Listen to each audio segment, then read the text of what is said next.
Good morning to all. നമ്മൾ ഇന്ന് ഈ വീഡിയോയിൽ ഡിസ്കസ് ചെയ്യുന്നത് +2 ഫിസിക്സ് ടെക്സ്റ്റ് ബുക്കിലെ 3ാമത്തെ ചാപ്റ്ററായ കറണ്ട് ഇലക്ട്രിസിറ്റിയിലെ 9ാമത്തെ ക്വസ്റ്റ്യൻ ആണ്. ക്വസ്റ്റ്യൻ ഇതാണ്: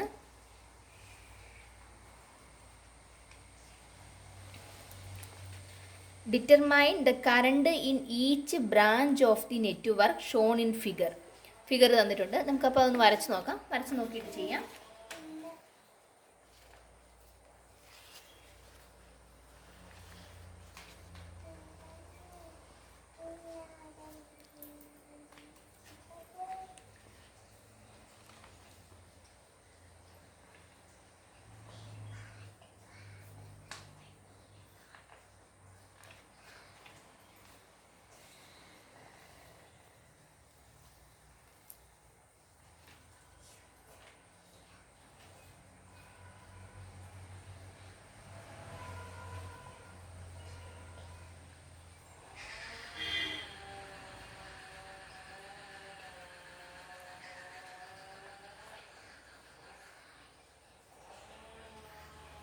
അഞ്ച് റെസിസ്റ്ററുകൾ കണക്ട് ചെയ്തിരിക്കുന്നു.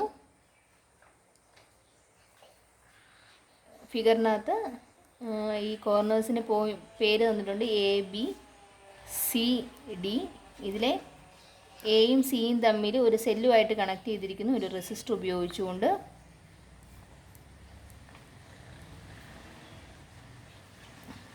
ഇനി ഇതിൽ ഓരോ റെസിസ്റ്ററിൻ്റെ വാല്യൂ തന്നിട്ടുണ്ട്.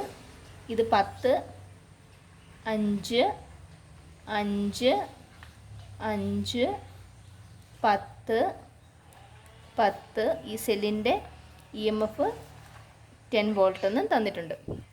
ഇനി നമുക്ക് നോക്കേണ്ടത് കറണ്ട് പോസിറ്റീവ് ടെർമിനലിൽ നിന്ന് നെഗറ്റീവ് ടെർമിനലിലേക്ക് ഫ്ലോ ചെയ്യുന്നു. അപ്പോൾ ഇവിടുന്ന് സ്റ്റാർട്ട് ചെയ്യുന്ന കറണ്ട് ഇതുവഴി ഫ്ലോ ചെയ്ത് തിരിച്ചിങ്ങോട്ട് വരുവാണ് ചെയ്യുന്നത്. ഇപ്പോൾ പോസിറ്റീവ് ടെർമിനലിൽ നിന്ന് പോകുന്ന കറണ്ടിനെ നമ്മൾ I വെച്ച് റെപ്രസെൻ്റ് ചെയ്യുന്നു. I എന്ന് പറയുന്ന കറണ്ട് എത്തിക്കഴിയുമ്പം രണ്ടായിട്ട് ഡിവൈഡ് ചെയ്യുന്നു. ഒന്ന് AB എന്ന് പറയുന്ന ബ്രാഞ്ചിലൂടെ പോകുന്നു, ഒന്ന് AD എന്ന് പറയുന്ന ബ്രാഞ്ചിലൂടെ പോകുന്നു. ABയിലൂടെ പോകുന്ന ബ്രാഞ്ചിനെ നമ്മൾ I1 എന്ന് റെപ്രസെൻ്റ് ചെയ്തു. സോ AB എന്ന ബ്രാഞ്ചിന് കൂടി പാസ് ചെയ്യുന്ന കറണ്ട് I1. അതിന് നമുക്ക് AB = I1 എന്ന് കൊടുക്കാം. ഇനി അതുപോലെ ഇതുവഴി പോകുന്ന ADയിൽ കൂടി പോകുന്ന കറണ്ടിനെ I2 എന്ന് റെപ്രസെൻ്റ് ചെയ്തു. I2. അപ്പം ADയിലൂടെ പോകുന്ന കറണ്ടാണ് I2 എന്ന് കൊടുത്തു. ഇനി ഈ I1 ഇവിടെ വന്നു കഴിയുമ്പോൾ എന്ത് സംഭവിക്കുന്നു? വീണ്ടും Bയിൽ വെച്ച് രണ്ടായിട്ട് ഡിവൈഡ് ചെയ്യുന്നു. ഇതുവഴി പോകുന്ന കറണ്ടിനെ I3 എന്ന് കൊടുത്തു. അതായത് BD എന്ന ബ്രാഞ്ചിലൂടെ പോകുന്ന കറണ്ടാണ് I3. സോ IBD = I3 എന്ന് കൊടുക്കാം. അപ്പം ഇവിടം വരെ വന്നത് I1 ആയിരുന്നു. I1ൽ നിന്നും കുറച്ച് കറണ്ട് I3 എന്ന് പറയുന്ന കറണ്ട് ഇതുവഴി ഫ്ലോ ചെയ്താൽ മിച്ചം വരുന്ന കറണ്ടായിരിക്കും BCയിൽ കൂടി ഫ്ലോ ചെയ്യുക. സോ BCയിൽ കൂടി പോകുന്നതിനെ നമുക്ക് I1 - I3 എന്ന് കൊടുക്കാം. സോ BC = I1 - I3 എന്ന് കിട്ടി. ഇനി അതുപോലെ തന്നെ I2 ഇവിടം വരെ വന്നു കഴിയുമ്പോൾ I3 ഇതുവഴി ഫ്ലോ ചെയ്ത് ഇവിടെ വരും. രണ്ടും കൂടെ കൂടി ചേർന്ന് DCയിലൂടെ പോകും. അതായത് DCയിലൂടെ പോകുന്ന കറണ്ട് I2 + I3 ആണ്. സോ DC = I2 + I3 എന്ന് എഴുതാം. എന്നിട്ട് സിയിലെത്തുമ്പോൾ എന്ത് സംഭവിക്കുന്നു? ഇതുവഴി വരുന്ന കറണ്ടും ഈ കറണ്ടും ഒന്നിച്ച് ചേർന്ന് I ആയിട്ട് തിരികെ നെഗറ്റീവ് ടെർമിനലിലേക്ക് പോരുന്നു. അപ്പം നമുക്കിതിനകത്ത് ഇനി ഓരോ ലൂപ്പിലും സെപ്പറേറ്റ് ആയിട്ട് ലൂപ്പ് റൂൾ അപ്ലൈ ചെയ്യുകയാണ് ചെയ്യുന്നത്.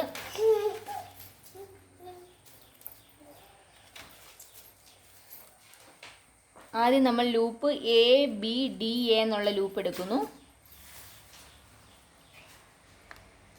ലൂപ്പ് ABDA നോക്കുക. ഇതിന് അക്രോസ് ആയിട്ടുള്ള വോൾട്ടേജ് അതെന്ന് പറയുമ്പോൾ എന്ത് വരും? VAB നമുക്ക് തൽക്കാലം എഴുതാം. VAB + VBD + VDA. Is equal to എന്തായിരിക്കും? 0 ആയിരിക്കും. ഈ വോൾട്ടേജിൻ്റെ സ്ഥാനത്ത് അതിനുള്ള ഇക്വേഷൻ ഇട്ട് കൊടുക്കാം. ഓംസ് ലോ അനുസരിച്ച് വി ഈസ് ഈക്വൽ ടു എന്താണ്? IR ആണ്. സോ എ ബിക്ക് അക്രോസ് ആയിട്ടുള്ള വോൾട്ടേജ് എന്ന് പറയുമ്പോൾ എന്ത് വരും? ഇവിടുത്തെ റെസിസ്റ്റൻസ് 10 ആണ്, കറണ്ട് I1 ആണ്. So V is equal to IR ആകുമ്പോൾ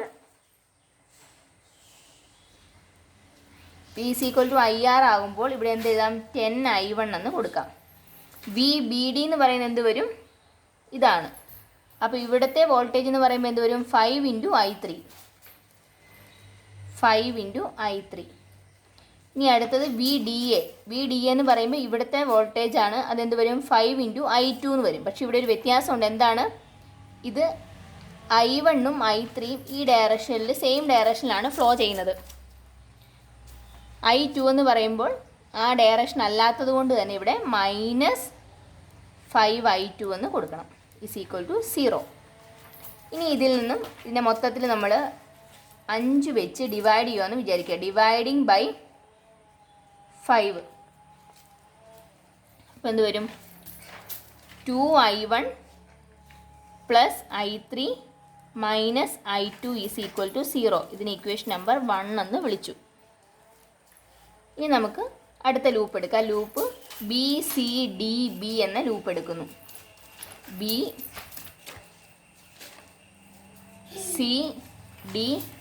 എന്ന ലൂപ്പ് എടുത്തു. അവിടെ എന്ത് വരും? VBC + VDC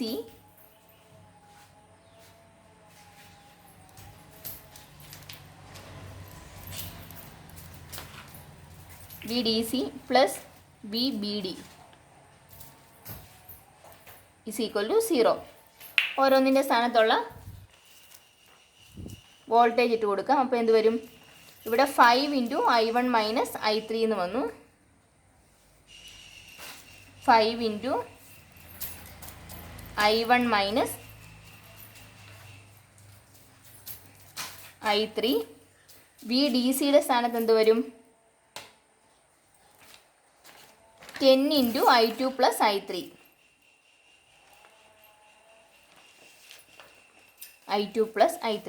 ഇവിടെ നോക്കിക്കേ, ഇത് പോസിറ്റീവായിട്ട് നമ്മൾ എടുത്തു കഴിഞ്ഞാൽ ഇതെന്തായിരിക്കും? നെഗറ്റീവ് ഡയറക്ഷൻ വരത്തില്ലേ? കറണ്ട് BCക്ക് അക്രോസ് ആയിട്ട് BCയിലൂടെ പാസ് ചെയ്തു പോകുന്ന കറണ്ട് നമ്മൾ പോസിറ്റീവായിട്ട് വിളിച്ചാൽ ഈ രണ്ട് കറണ്ടും നെഗറ്റീവ് ആയിരിക്കും. അതുകൊണ്ട് ഇവിടെ മൈനസ് വന്നു. ഇനി BDക്ക് അക്രോസ് ആയിട്ടുള്ള വോൾട്ടേജ് എന്ന് വരുമ്പോൾ എന്ത് വരും? -5I3 ഈസ് ഈക്വൽ ടു 0 എന്ന് കിട്ടി. ഇനി ഇതിന് നമുക്ക് നേരത്തെ പറഞ്ഞ പോലെ തന്നെ 5 വെച്ച് ഡിവൈഡ് ചെയ്യുന്നു. Dividing by 5. അപ്പോൾ എന്ത് കിട്ടും? I1 - I3 -2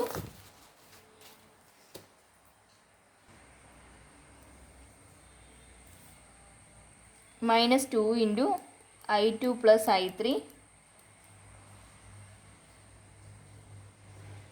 -I3 is equal to 0 എന്ന് കിട്ടി. ഇതിനാണ് I1 - I3 minus bracket open ചെയ്യുക -2I2 -2I3 -I3 is equal to 0. ഒരേ ടൈപ്പ് ടേംസ് എല്ലാം ഒന്നിച്ച് ചേർത്ത് എഴുതാം. I1ൻ്റെ ആകെ ഒരു ടേം മാത്രമേ ഉള്ളൂ. I1 അങ്ങനെ തന്നെ എഴുതി. I3യുടെ എത്ര ടേംസ് ഉണ്ട്? 1 2 3 എണ്ണം ഉണ്ട്. I3 ഇവിടെ ഒരു 2 ഉണ്ട്. അപ്പോൾ 3 ആയി. 3 1 4 ആയി. -4I3 -2I2 is equal to 0. ഇതിന് ഇക്വേഷൻ നമ്പർ 2 എന്ന് വിളിച്ചു. എന്നിട്ട് ഇതിനെ നമ്മൾ 2 വെച്ച് മൾട്ടിപ്ലൈ ചെയ്യുവാണെന്ന് വിചാരിക്കാം. Equation number 2 multiplying by 2. അപ്പോൾ എന്ത് വരും? 2I1 -8I3 -4I2 is equal to 0. ഇതിനെ നമ്മൾ 3 എന്ന് കൊടുത്തു. ഇനി ഒന്നാമത്തെ ഇക്വേഷനിൽ നിന്ന് മൂന്നാമത്തെ ഇക്വേഷനെ സബ്ട്രാക്ട് ചെയ്യുമ്പോൾ എന്ത് കിട്ടും? ഇത് 2I1 ആണ്, ഇതും 2I1 തന്നെയാണ്. അപ്പോൾ രണ്ട് ടേമിലും 2I1 കോമൺ ആയിട്ടുണ്ട്. അപ്പോൾ അത് മൈനസ് ചെയ്ത് കഴിയുമ്പോൾ എന്ത് വരും? 0 ആയി പോകും. അപ്പോൾ ആ ടൈം പോയി, I1ൻ്റെ ടൈം പോയി. പിന്നെ ഇവിടെ I3 ആണ്, ഇവിടെ -8I3 ആണ്. അപ്പോൾ എന്ത് വരും? +9I3 എന്ന് കിട്ടി. ഇവിടെ -I2 ആണ്, ഇവിടെ -I2 ആണ്. അപ്പോൾ എന്ത് വരും? +3I2 എന്ന് കിട്ടി. Is equal to 0. ഇതിൽ നിന്നും നമുക്ക് I2-നുള്ള ഇക്വേഷൻ എഴുതണം. അതിനെന്ത് ചെയ്യണം? I2-ൻ്റെ ടൈമിന് ഇവിടെ തന്നെ നിർത്തുക. 3I2 is equal to -9I3. അതിനകത്ത് I2 ഈസ് ഈക്വൽ ടു എന്ത് കിട്ടും? -3I3 എന്ന് കിട്ടി. അപ്പോൾ I2-നുള്ളൊരു ഇക്വേഷൻ കിട്ടി. അതിനെ നമ്മൾ ഇക്വേഷൻ നമ്പർ 4 എന്ന് കൊടുത്തു. അപ്പോൾ നമുക്കിവിടെ I2-നുള്ളൊരു ഇക്വേഷൻ ആയിട്ടുണ്ട്. I2 is equal to -3I3 എന്ന് കിട്ടി. ഇനി നമ്മൾ അടുത്ത ലൂപ്പ് എടുക്കുന്നു. അടുത്ത ലൂപ്പ് എന്ന് പറയുന്നത് ലൂപ്പ് ADC, ഇവിടെ ഒരു പേര് കൊടുക്കാം, EF എന്ന് കൊടുത്തെന്ന് വിചാരിക്കാം. ADCEF എന്നുള്ള ലൂപ്പ് എടുക്കുന്നു. ADCEF എന്നുള്ള ലൂപ്പ് എടുത്തു. അപ്പോൾ അവിടെ നോക്കിക്കേ, ഇവിടെ ഒരു വോൾട്ടേജ് ഡ്രോപ്പ് ഉണ്ട്, ഇവിടെ ഒരു വോൾട്ടേജ് ഉണ്ട്, ഇവിടെ വോൾട്ടേജ് ഉണ്ട്, ഇവിടെ വോൾട്ടേജ് ഉണ്ട്. അപ്പോൾ ഈ പൊട്ടൻഷ്യൽ ഡിഫറൻസുകളെല്ലാം കൂടെ ആഡ് ചെയ്യുക. അപ്പോൾ എന്ത് വരും? എല്ലാം കോമൺ ഡയറക്ഷനിൽ തന്നെയാണ് പോകുന്നത്. സോ എല്ലാം പോസിറ്റീവായിട്ട് തന്നെ വന്നു. ഇവിടുത്തെ പൊട്ടൻഷ്യൽ ഡിഫറൻസ് എന്ന് പറയുമ്പോൾ എന്ത് വരും? 5I2 പ്ലസ് ഇവിടുത്തെ എന്ത് വരും? 10 × I2 + I3, 10 × I2 + I3 plus ഇവിടുത്തെ എന്ത് വരും? 10 × I എന്ന് വരും അല്ലേ? ഇതുവഴി പോകുന്ന കറണ്ട് I അല്ലേ? സോ 10 × I എന്ന് കിട്ടി. ഈസ് ഈക്വൽ ടു എന്ത് വരും? നേരത്തെ കേസിലൊക്കെ 0 ആയിരുന്നു അല്ലേ? ഇവിടുത്തെ കേസിൽ 0 വരുമോ? ഇല്ല. ഈ ലൂപ്പിനുള്ളിൽ എന്തുണ്ട്? ഒരു സെല്ല് കണക്ട് ചെയ്തിട്ടുണ്ട്. അതുകൊണ്ട് തന്നെ അതിൻ്റെ EMF വരും. Is equal to 10 volt. അതിൻ്റെ EMF ഇവിടെ നമ്മൾ കണക്ട് ചെയ്തിരിക്കുന്ന സെല്ലിൻ്റെ EMF 10 വോൾട്ടാന്ന് തന്നിട്ടുണ്ട്. അപ്പോൾ ഇവിടെ 10 എന്ന് കൊടുത്തു. ഇനി എന്ത് ചെയ്യാം? നേരത്തെ ചെയ്യുന്ന പോലെ തന്നെ നമ്മൾ 5 വെച്ച് മൊത്തം ഡിവൈഡ് ചെയ്യുന്നു. Dividing by 5. അപ്പോൾ എന്ത് വരും? I2 + 2 I2 + I3, ഇവിടെയും +2I. ഐയുടെ സ്ഥാനത്ത് എന്ത് കൊടുക്കാം? നമുക്ക് I1 + I2 എന്ന് കൊടുക്കത്തില്ലേ? കാരണം I എന്ന് പറയുന്ന കറണ്ടാണ് രണ്ട് ബ്രാഞ്ചിൽ കൂടെ ഒഴുകിയപ്പോൾ I1 ഉം I2 ആയിട്ട് മാറിയത്. അതുകൊണ്ട് ഇവിടെ നമുക്ക് I1 + I2 എന്ന് കൊടുത്തു. ഈസ് ഈക്വൽ ടു 2 എന്ന് കിട്ടി. ഇനി ബ്രാക്കറ്റ് ഓപ്പൺ ചെയ്യുക. അപ്പോൾ എന്ത് വരും? I2 + 2I2 + 2I3 + 2I1 + 2I2 is equal to 2 എന്ന് കിട്ടി. കോമൺ ടേമുകളൊക്കെ ഒന്ന് ആഡ് ചെയ്ത് നോക്കാം. ആദ്യം I1-ൻ്റെ ഒരു ടേം മാത്രമേ ഉള്ളൂ, 2I1. അതങ്ങനെ തന്നെ എടുത്തെഴുതി 2I1.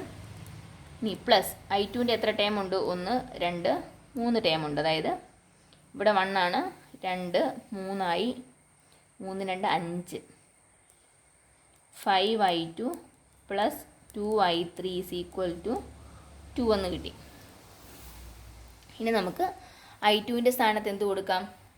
ഈ വാല്യൂ ഇട്ട് കൊടുക്കാം. നാലാമത്തെ ഇതിട്ട് കൊടുക്കാം. ഇതിന് ഇക്വേഷൻ നമ്പർ 5 എന്ന് വിളിക്കുന്നു. 4 × 5. ഇപ്പം എന്ത് വരും? 2I1. I2-ൻ്റെ സ്ഥാനത്ത് -3I3 ആണ്. അപ്പം -3 × 5 വരുമ്പോൾ -15I3 + 2I3 is equal to 2 എന്ന് കിട്ടി. ഇനി എന്തെഴുതാം? 2I1 അങ്ങനെ തന്നെ നിർത്തി. എന്നിട്ട് ഇത് തമ്മിൽ ചേർത്ത് കഴിയുമ്പോൾ എന്ത് വരും? -13I3 ഈസ് ഈക്വൽ ടു 2 എന്ന് കിട്ടി.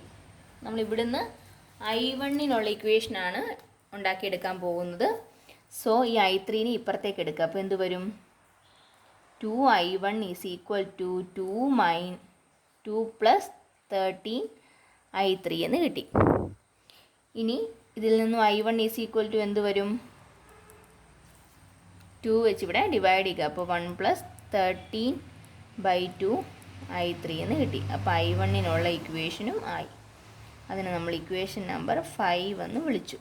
ഇനി നമുക്ക് ചെയ്യേണ്ടത് ഈ നാലാമത്തെ ഇക്വേഷനും അഞ്ചാമത്തെ ഇക്വേഷനും കൂടെ ഒന്നാമത്തെ ഇക്വേഷനിലേക്ക് ഇട്ട് കൊടുക്കുവാണ്.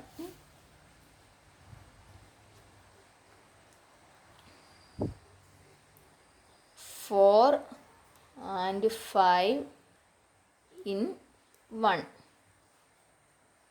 അപ്പോൾ എന്ത് വരും നോക്കാം. ഒന്നാമത്തെ ഇക്വേഷൻ ഏതായിരുന്നു? ഇതാണ് ഒന്നാമത്തെ ഇക്വേഷൻ. 2 ഇൻറ്റു I1ൻ്റെ സ്ഥാനത്ത് I1ൻ്റെ ഇക്വേഷൻ എടുത്തെഴുതുക. I1 എന്താ? ഇതാണ് 1 + 13/2 ഇൻറ്റു I3.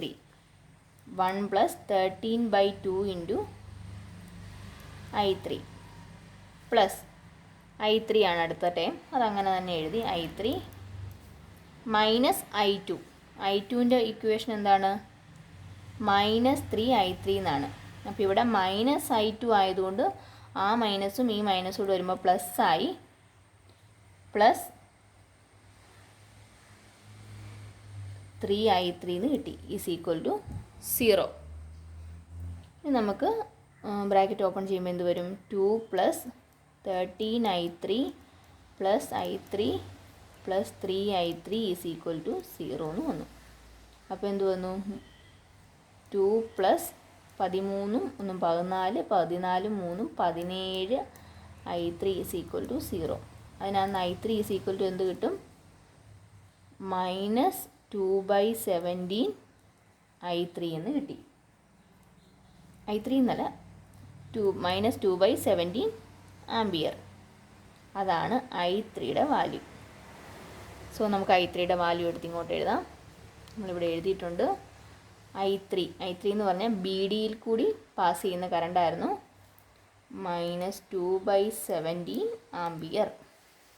ഇനി അടുത്തത് നമുക്ക് ഈ I3യുടെ വാല്യൂ എടുത്ത് നാലാമത്തെ ഇക്വേഷനകത്തേക്ക് കൊടുക്കാം.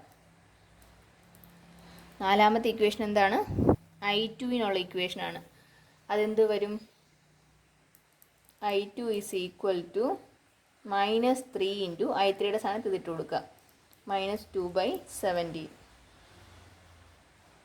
Is equal to 6/17 ampere.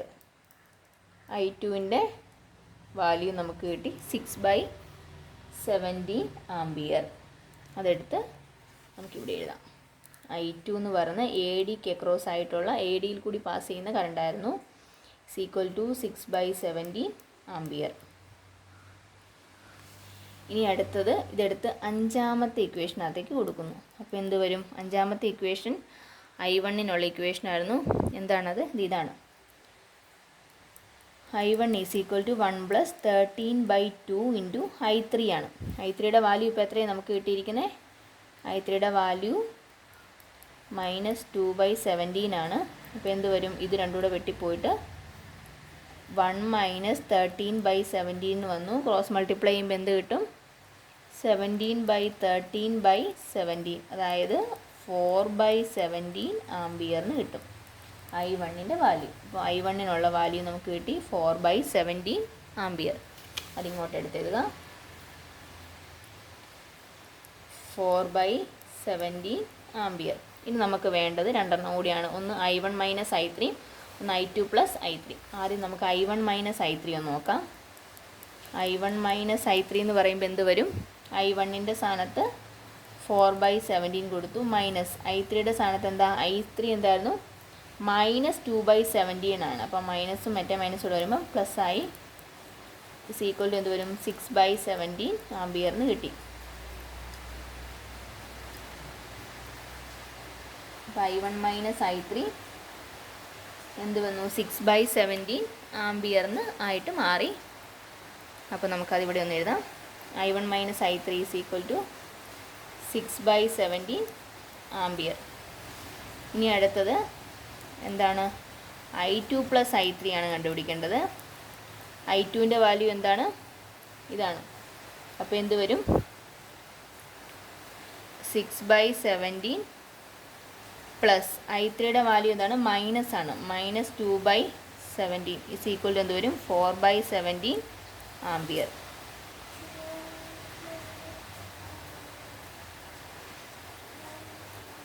അപ്പോൾ I2 + I3യുടെ സ്ഥാനത്ത് 4/17 ആംബിയറിന് കിട്ടി. ഇനി നമുക്ക് ആ ടോട്ടൽ കറണ്ട് കൂടി ഒന്ന് കണ്ടുപിടിച്ചേക്കാം. ഐയുടെ value I is equal to എന്ത് വരും? I1 + I2. I1 plus I2. I1ൻ്റെ സ്ഥാനത്ത് എന്താ? I1ൻ്റെ വാല്യൂ 4/17 ആണ്. പ്ലസ് I2ൻ്റെ വാല്യൂ എന്താ? 6/17 ആണ്. എന്ന് വെച്ചാൽ 10/17 ആംപിയർ. ടോട്ടൽ കറണ്ട് എന്ന് പറഞ്ഞാൽ 10/17 കിട്ടി. അതിങ്ങോട്ടൊന്ന് എഴുതാം. I = I1 plus I2 = 10/17 ampere.